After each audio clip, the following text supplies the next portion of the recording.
You mentioned 5 criteria, but I think there is a 6 criteria that is true for everything, and that's cost.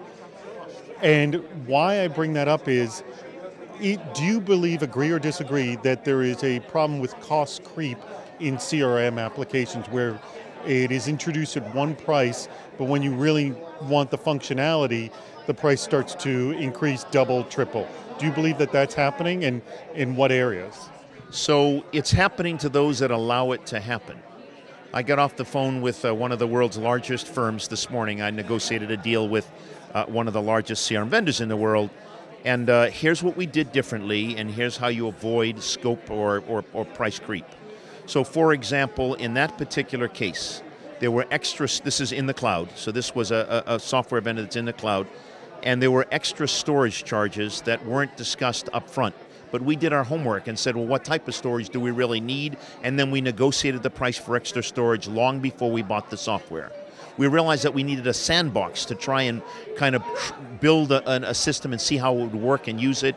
And we realized that sandbox was needed for the first 3 years, not thereafter. We negotiated the price of the sandbox up front. We thought through, and this is how you do negotiate with vendors, so you avoid any and all price creep, because that is not an issue in the companies that we help negotiate price for. You think through, what does the picture look like 3 to 5 years down the road?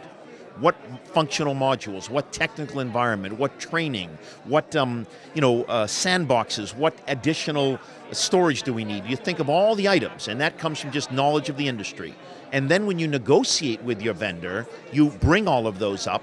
You may not buy them all at the very first instant, but you lock on a price for all of those that is valid for a 3 to 5 year period. Now, not every vendor is going to give you 3 to 5 years, but you at least begin to lock in some boundaries and framework so that as you do need this extra technology, modules, etc., you have some level of knowledge of what you're actually going to pay for. That not only avoids price creep, but it actually in many cases locks on price. And I think that's the only way to efficiently negotiate with a vendor in the industry today. Barton, thank you so much for your time. My pleasure. Thank you.